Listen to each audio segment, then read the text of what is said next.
अस्सलाम वालेकुम। मुझे कैसे हैं सब लोग? होप सो सब ठीक होंगे। आज हम 9th क्लास की chemistry according to new syllabus second chapter का टॉपिक देखेंगे, आइसोटोप्स और इनके मैसेज फॉर उर्दू मीडियम। कि आइसोटोप्स क्या होते हैं और इनके मैसेज क्या होते हैं। पहला वर्ड तो ये है, आइसोटोप्स क्या होते हैं। ठीक है, आइसो मीन सेम होता है। वैसे आइसोटोप्स क्या है वो देखते हैं। एक एलिमेंट के तमाम एटम्स का एटॉमिक नंबर का एक जैसा होना जरूरी है। कहते हैं अगर एक एलिमेंट है ना, उसके जितने एटम्स होंगे सबका एटॉमिक नंबर सेम होगा। मतलब अगर मैं हाइड्रोजन बात करूँ ना, हाइड्रोजन के जितने एटम्स होंगे ना सबका एटॉमिक नंबर एक ही होगा। ऑक्सीजन बात करूँ तो सब के एटॉमिक नंबर जो है एटम के वो क्या होंगे, सेम होंगे, 8 होगा। तो किसी भी एलिमेंट के सारे एटम्स का एटॉमिक नंबर सेम होता है, लेकिन इनके मास नंबर डिफरेंट हो सकते हैं। मैथ्स नंबर डिफरेंट हो सकते हैं, एटॉमिक नंबर हमेशा क्या होंगे, सेम होंगे। अगर मैथ्स नंबर डिफरेंट होते हैं इसका मतलब क्या है, उसमें क्या चीज़ मुख्तलिफ होगी, उसमें न्यूट्रॉन्स की तादाद मुख्तलिफ। मतलब किसी भी एलिमेंट के जितने एटम्स हैं सब में एटॉमिक नंबर सेम होता है, इसमें जो नंबर ऑफ न्यूट्रॉन्स है वो कम ज़्यादा हो सकते हैं, जिसकी वजह से उसका मैथ्स नंबर क्या होता है, वो मुख्तलिफ होता है।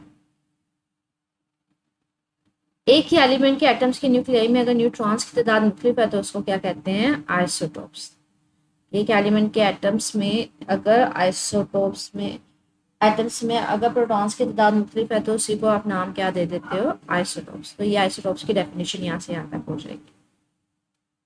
कहते हैं मिसाल के तौर पर आइसोटोप्स को मजीद देखते हैं एग्जाम्पल के थ्रू के। मिसाल के तौर पर हम लोग कार्बन एलिमेंट लेते हैं। कार्बन के ना 3 आइसोटोप्स होते हैं। कार्बन का एटॉमिक नंबर क्या होता है, 6। तो कार्बन के 3 आइसोटोप्स होते हैं, मतलब तीनों के एटॉमिक नंबर तो सेम होते हैं, लेकिन इनके न्यूट्रॉन्स की तादाद कम ज़्यादा होती है। एक में न्यूट्रॉन्स की तादाद 6 होती है, एक में 7 और एक में 8। और इनको लिखा किस तरह से जाता है, ये कार्बन के 3 आइसोटोप्स हैं। अब देखिए तीनों का एटॉमिक नंबर क्या है, सेम। तीनों में 6 प्रोटॉन्स हैं, लेकिन मास नंबर चेंज हो गया। एक का 12, एक का 13, एक का 14। क्यों? क्योंकि इनमें नंबर ऑफ न्यूट्रॉन्स चेंज हो गए। इसमें न्यूट्रॉन्स कितने थे, 6। और नंबर ऑफ प्रोटॉन्स पे कितने हैं, 6 तो 12। इसमें प्रोटॉन्स तो 6 ही हैं, ठीक है। न्यूट्रॉन्स कितने हो गए, 7 हो गए। 7 और 6 हमारे पास कितने होते हैं, 13 होते हैं। इसमें देखिए प्रोटॉन्स 6 ही हैं, तो इसमें प्रोटॉन्स 6 ही हैं, लेकिन 8 न्यूट्रॉन्स हैं। तो इन सब में प्रोटॉन्स की तादाद सेम है, लेकिन न्यूट्रॉन्स की तादाद मुख्तलिफ होने की वजह से मास नंबर मुख्तलिफ हो गया। कहते हैं बिल्कुल इसी तरह से हाइड्रोजन के भी 3 आइसोटोप्स हैं, जिनको अलग-अलग नाम दिए जाते हैं। जिसमें आपके पास कौन सा आ जाता है, प्रोटियम आ जाता है, ड्यूट्रियम आ जाता है और ट्रीटियम आ जाता है। मतलब हाइड्रोजन में सिर्फ एक ही प्रोटॉन होता है, लेकिन इनमें न्यूट्रॉन्स क्या है, वो मुख्तलिफ होते हैं। इसमें कोई न्यूट्रॉन नहीं होता, एक ही प्रोटॉन है, तो मास नंबर भी इसका एक ही है। इसका एक ही प्रोटॉन है, लेकिन मास नंबर 2 है। क्यों? क्योंकि इसमें एक प्रोटॉन है और एक न्यूट्रॉन है। इसमें एक प्रोटॉन है, 2 न्यूट्रॉन है। तो सब में प्रोटॉन्स की तादाद सेम होती है, लेकिन न्यूट्रॉन्स मुख्तलिफ होने की वजह से इसका मास नंबर क्या हो जाता है, मुख्तलिफ हो जाता है। कहते हैं हाइड्रोजन वाहद एक ऐसा एटम है जिसमें न्यूट्रॉन नहीं होता। ठीक है, प्रोटियम में यहाँ पे ये देखें ना, सिर्फ और सिर्फ प्रोटॉन ही है। ठीक है, मास नंबर भी एक हमारे पास प्रोटॉन की वजह से, इसमें न्यूट्रॉन नहीं होता। क्योंकि किसी एलिमेंट के केमिकल फास्ट का इंसाइज एलिमेंट के एटम में मौजूद इलेक्ट्रॉन्स की तादाद पर होता है, इसलिए आइसोटोप्स के केमिकल फास्ट एक जैसे होते हैं। कहते हैं अगर आप कहें ना किसी भी एलिमेंट की केमिकल प्रॉपर्टीज क्या होती है, खसूसियात किसके ऊपर डिपेंड कर रही होती है। केमिकल खसूसियात जो होती है ना, किसी एटम में जितने इलेक्ट्रॉन्स होते हैं ना उसके ऊपर डिपेंड कर रही होती है। देखो बच्चे, जो रिएक्शन करने होते हैं ना वो इलेक्ट्रॉन्स ने करने होते हैं। दो एटम्स के दरमियान इलेक्ट्रॉन्स लिया जा रहा होता है, दिया जा रहा होता है, तो दो एटम्स के दरमियान जो रिएक्शन होता है वो किसके ऊपर डिपेंड कर रहा होता है, इलेक्ट्रॉन्स पे। कहते हैं इन आइसोटोप्स में प्रोटॉन्स तो चेंज नहीं होते ना, और किसी एटम में जितने प्रोटॉन्स होते हैं उतना याद रखिए उतने ही इलेक्ट्रॉन्स होते हैं। तो इसका मतलब है इन आइसोटोप्स में प्रोटॉन्स अगर चेंज नहीं हो रहे तो इसमें इलेक्ट्रॉन्स भी चेंज नहीं होते। इन 3 आइसोटोप्स में प्रोटॉन्स 6 इसका मतलब है इनमें इलेक्ट्रॉन्स भी 6 हैं, वो चेंज नहीं हो रहे। तो इसका मतलब है इनकी केमिकल प्रॉपर्टीज क्या होंगी, वो सेम होंगी। क्योंकि केमिकल प्रॉपर्टीज के ऊपर किसके ऊपर डिपेंड करती है, वो तो इलेक्ट्रॉन्स के ऊपर डिपेंड करती हैं। इलेक्ट्रॉन सब में आइसोटोप्स में एक जैसे होते हैं। हाइड्रोजन के 3 आइसोटोप्स में एक एक इलेक्ट्रॉन है, क्योंकि प्रोटॉन एक एक है, तो इसलिए इनकी प्रॉपर्टीज भी सेम होंगी। इन सब की प्रॉपर्टीज भी सेम होंगी। हाँ, लेकिन इनकी कौन सी प्रॉपर्टीज मुख्तलिफ होती है? इनकी फिजिकल प्रॉपर्टीज। इनका मास ज़्यादा कम होता है। जैसे ये देखिए, इसमें 12 होते हैं पार्टिकल्स न्यूक्लियस में, इसमें 13 होते हैं, इसमें 14 होते हैं, तो इनका मास मुख्तलिफ होता है। लेकिन केमिकल प्रॉपर्टीज किसके ऊपर डिपेंड कर रही होती हैं? नंबर ऑफ इलेक्ट्रॉन्स के ऊपर। इलेक्ट्रॉन्स सेम होते हैं क्योंकि प्रोटॉन्स सेम होते हैं।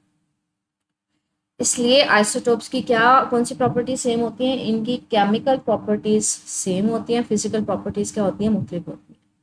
कहते हैं ड्यूट्रियम का मास हाइड्रोजन से 2 गुना ज़्यादा होता है, जबकि ट्रीटियम का मास इससे 3 गुना ज़्यादा होता है। मैंने आपसे ये बात की ना कि मास डिपेंड कर रहा होता है कितने न्यूक्लियस पे पार्टिकल्स कितने हैं, मास नंबर कितना है। इसका सबसे कम मास है, इसमें 2 पार्टिकल्स होते हैं, इसका उससे ज़्यादा हो गया, इसका 3 गुना ज़्यादा हो गया। तो इसलिए इनके फिजिकल प्रॉपर्टीज वजन कम ज़्यादा हो सकता है, मास कम ज़्यादा हो सकता है। ठीक है, हर कार्बन के भी मुख्तलिफ होते हैं। ठीक है, क्योंकि इसमें टोटल 12 पार्टिकल्स होते हैं, इसमें 13, इसमें 14, तो मास क्या होता है? मुख्तलिफ होता जाता है। अब ये हाइड्रोजन के 3 आइसोटोप्स इस तरह से भी दिखाए हुए हैं शक्ल के जरिए। यहाँ पे तो आपको सिर्फ फार्मूले से बता दिया है। हाइड्रोजन के 3 आइसोटोप्स होते हैं, प्रोटियम, ड्यूट्रियम और ट्रीटियम। प्रोटियम में क्या होता है? न्यूक्लियस में सिर्फ एक प्रोटॉन होता है, एक इलेक्ट्रॉन घूम रहा होता है। जितने प्रोटॉन्स होते हैं उतने इलेक्ट्रॉन्स होते हैं। ड्यूट्रियम में क्या होता है? एक प्रोटॉन होता है, एक न्यूट्रॉन, लेकिन प्रोटॉन तो एक ही है, तो इसलिए इलेक्ट्रॉन भी एक ही होता है। ट्रीटियम में क्या होता है? प्रोटॉन एक ही होता है, लेकिन न्यूट्रॉन की तादाद बढ़ जाती है, वो 2 होता है। प्रोटॉन एक है तो इलेक्ट्रॉन भी एक ही है। अब इन सब में देखें, इलेक्ट्रॉन्स की तादाद क्या है? सेम है, क्योंकि सब में प्रोटॉन एक एक है, इसलिए इलेक्ट्रॉन भी सब में एक एक है। तो इसलिए इनकी केमिकल प्रॉपर्टीज क्या होती हैं? सेम होती हैं।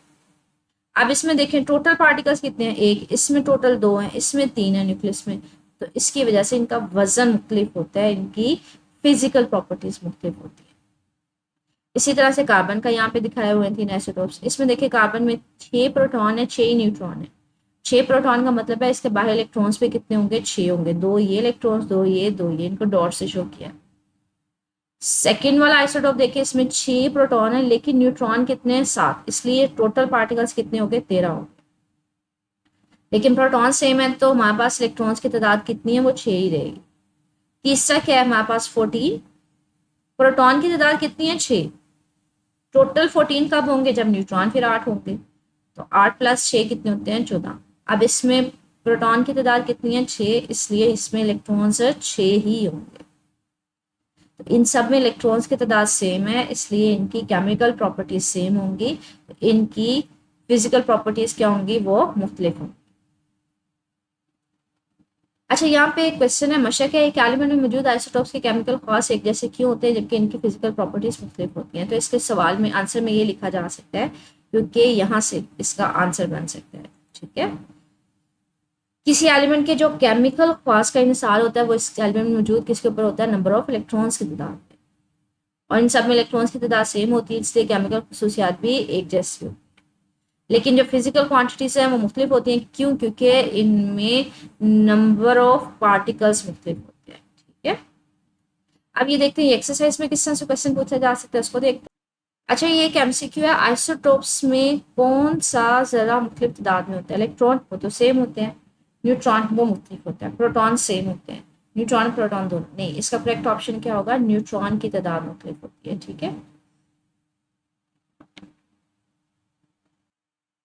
कहते हैं ऑक्सीजन के कौन से आइसोटोप्स में इलेक्ट्रॉन्स, न्यूट्रॉन्स और प्रोटॉन्स की तादाद बराबर है? अच्छा, जो ऑक्सीजन का एटॉमिक नंबर होता है ना वो 8 होता है, तो इसका मतलब है इसमें भी 8 है, इसके प्रोटॉन्स की तादाद। एटॉमिक नंबर तो हमने कहा ना चेंज नहीं होता है, इसमें भी 8 है और इस वाले में भी 8 है। ठीक है, अब अगर मैं आपको इसका आंसर बताऊं तो हमारे पास इस बी वाले ऑप्शन में प्रोटॉन्स की तादाद कितनी है? 8। इलेक्ट्रॉन्स कितने होते हैं? जितने प्रोटॉन्स होते हैं, तो इलेक्ट्रॉन्स पे इधर कितने हैं? 8। अगर न्यूट्रॉन्स निकालने हो, ये टोटल है प्रोटॉन्स प्लस न्यूट्रॉन्स, अगर मैं इसमें से प्रोटॉन्स निकाल दूं तो बाकी हमारे पास कितने बचेंगे? न्यूट्रॉन। 16 - 8 कितने होंगे? 8। तो न्यूट्रॉन्स की तादाद भी क्या होगी? 8 होगी। तो आपके पास ये वाला करेक्ट ऑप्शन कि जितने प्रोटॉन्स हैं, अगर इसका एटॉमिक नंबर 8 है तो इसमें इलेक्ट्रॉन्स भी 8 होंगे। तो इलेक्ट्रॉन्स और प्रोटॉन्स तो 8 हो गए। अब न्यूट्रॉन्स निकालने हैं, ये टोटल होते हैं प्रोटॉन्स प्लस न्यूट्रॉन्स। 16 में से मैं अगर प्रोटॉन्स निकाल दूंगी बाकी न्यूट्रॉन्स आ जाएंगे। ये आपने ऊपर फार्मूला पढ़ा हुआ है इस चैप्टर में, that was number of neutrons कैसे निकालते हैं? आप मैथ्स नंबर में से एटॉमिक नंबर को माइनस करते हैं। मास नंबर 16 होता है, एटॉमिक नंबर यहाँ पे 8 है, तो 16 माइनस 8 आपको न्यूट्रॉन्स की तादाद दे देगा। बाकी में मुख्तलिफ आएगी, उनको भी आप निकाल सकते हैं, ठीक है। तो ये सवाल इसी तरह से पूछा जा सकता है शॉर्ट क्वेश्चन में कि आइसोटोप्स क्या होते हैं। तो उसकी डेफिनेशन ये लिखी जाएगी कि अगर एक ही एलिमेंट के न्यूक्लियाई में जो नंबर ऑफ न्यूट्रॉन्स मुख्तलिफ हैं तो उसको आइसोटोप्स कहते हैं। इसके कोई एक एग्जांपल ले लें यहाँ से। आइसोटोप्स में मिसाल के तौर पर आप कार्बन के आइसोटोप्स कौन कौन से होते हैं, ये वाले यहाँ से लेके यहाँ तक, ये इसकी मिसाल आ जाएगी। इसके अलावा कार्बन की ले सकते हैं या हाइड्रोजन की ले सकते हैं। हाइड्रोजन का आपके पास होना पता होना चाहिए, इसके 3 आइसोटोप्स होते हैं, प्रोटियम, ड्यूटेरियम, ट्रिटियम। और ये वाला आंसर आपको मैंने इस वाले क्वेश्चन का लिखवा दिया है। मैंने आपको एमसीक्यूज बता दी किस तरह से पूछे जा सकते हैं। स्टिल कुछ पूछना होगा तो मुझे मेरे से कमेंट सेक्शन पूछ लीजिएगा। ओके, अल्लाह हाफिज़।